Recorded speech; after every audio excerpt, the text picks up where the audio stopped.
My name's Jen, and I'm a PhD student at the University of Guelph.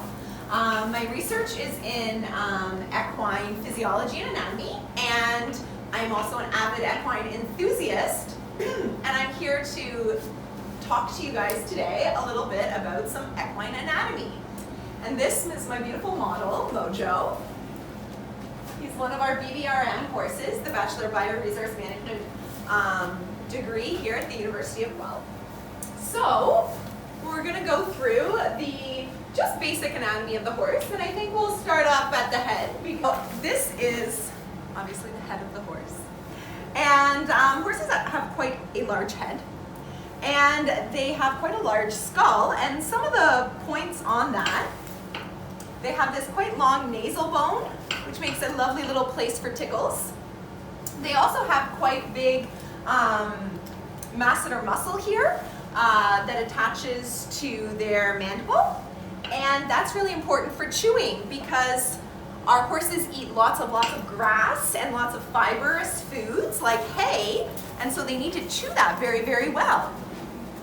And we come up, obviously here's their eyes, which are quite beautiful, and horses have one of the biggest eyes of all land mammals, and they have quite a large range of sight.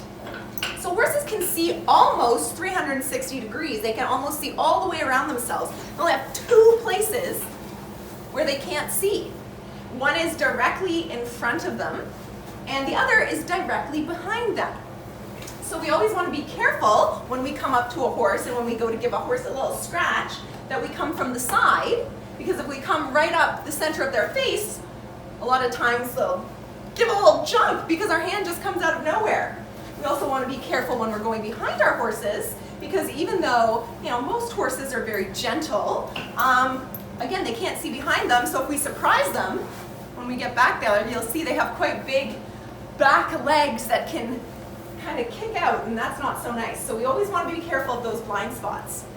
And then here we have our horses' little ears.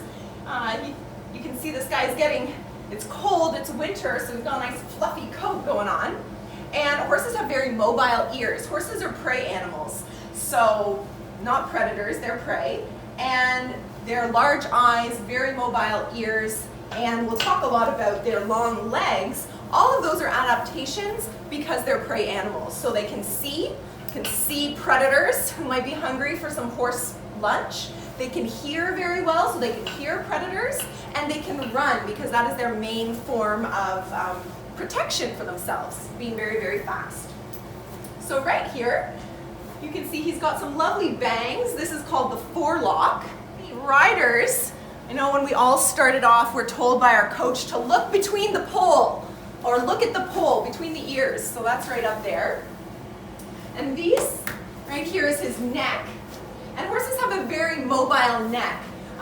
They can reach, believe it or not, this guy can reach all the way and scratch his bum. So quite a mobile neck. And, hi baby. He's just giving you guys he doesn't like to be tied up. He wants to be free. Free to eat the hay that's in his stall. And then when we come here, this is called the withers of the horse. And when we measure how tall our horse is, we actually measure from the point of the withers all the way down. So that's the withers right there. And here is his forelimb. Now, believe it or not, this forelimb is the equivalent of our arm.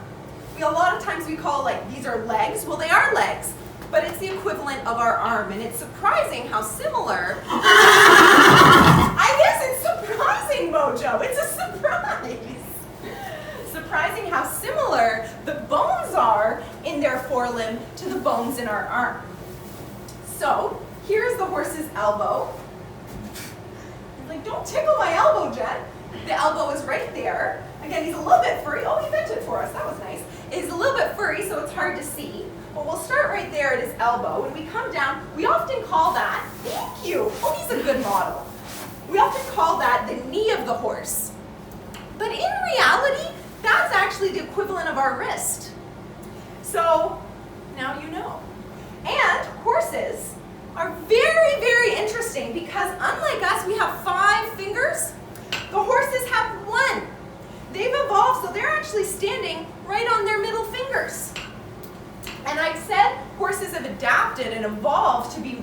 wonderful prey animals. And the reason that they've evolved to be standing on one finger, and that finger has gotten very, very long over time, is so that they can be very, very swift. This allows them to have this nice, long, light limb that they can move very quickly, so that they can run away from anything that might want to make them lunch. Now, as we go down here, this is called the fetlock of the horse. So that's right here. And the front, the forelimb and the hind limb are fairly similar, kind of from this part down. So we often call this the cannon bone of the horse. So the cannon bone and the fetlock. Yes, very handsome. This is called the pastern. Yes. And at the very end of his foot, this is the hoof. And the horse is standing on his nail. That hoof is the equivalent of our fingernail. So it's kind of interesting. And this is quite a hard structure. Same kind of tissue as our nail. And that's what he's standing on for his front leg. So his big belly, you'll see horses have this very big midsection, big abdomen, because they've got all kinds of, well, they've got a very special organ in there that allows them to live and eat grass, and that's called the cecum. So they've got quite a bit of guts in here that's all held together. Horses also have quite large lungs. They can bring in huge, yeah, showing us his lung capacity. They can bring in huge volumes of air. Thoroughbred racehorses can breathe up to 140 times a minute at speed. So that's pretty crazy. And we're going to kind of keep moving along here. So here we've reached the hips of the horse. This right here is the point of the hip. Again, he's a little bit fuzzy this time of year, so it's a little bit harder to see, but that's one place we can actually see a bony structure there. Right up here, this is called the croup, so kind of the point of his bum there. Yes, you have a very beautiful bum. And as we come down the hind limb, again, equivalent of our leg, we have the stifle, which is the equivalent, he's doing a great job, which is the equivalent of our knee, but that's the stifle joint right up in there. Back here is the hock, and the hock is the equivalent of our heel, but it's a nice big joint because, like in the forelimb, the horses are just standing on one digit, so they're standing on their middle toe back here. So we have the hock, that's called the point of the hock, so another place that we can see really, really easily.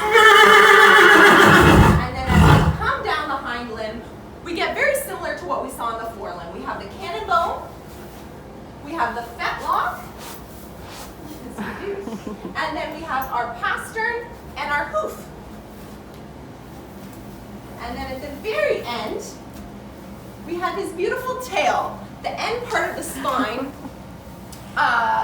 is the horse's, the final vertebrae that they have. They have a nice tail vertebrae, and they get a beautiful tail, which is perfect for swishing at flies. Yes, it is. And that's kind of our basic anatomy.